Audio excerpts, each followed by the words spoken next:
خبر دیں گے آپ کو وفاقی بجٹ سازی کا عمل جاری ہے۔ رواں مالی سال کے معاشی شرح نمو کا ہدف حاصل نہیں ہونے کا خدشہ ہے۔ مزید جانیں گے عمر حیات خان سے۔ عمر بتائے گا کیا تفصیلات ہیں؟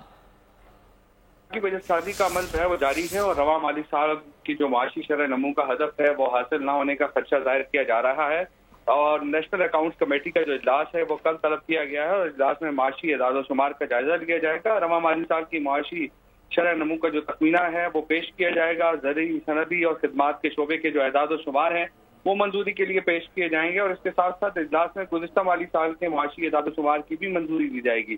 رواں مالی سال کے لیے مقرر کردہ معاشی شرح نمو کا جو ہدف ہے وہ حاصل نہ ہونے کا امکان ظاہر کیا گیا ہے، اور رواں مالی سال کے لیے معاشی شرح نمو کا جو ہدف تھا وہ 3.5% مقرر کیا گیا تھا، اور IMF نے رواں مالی سال پاکستان کی معاشی شرح نمو جو ہے وہ 2% رہنے کی پیشگوئی کی ہے، اور رواں مالی سال کے لیے زرعی شعبے کا ہدف 3.4% مقرر کیا گیا ہے، اور رواں مالی سال صنعتی ترقی۔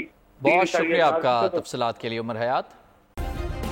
سبسکرائب کریں اور بیل دبائیں تاکہ کوئی خبر رہ نہ جائے۔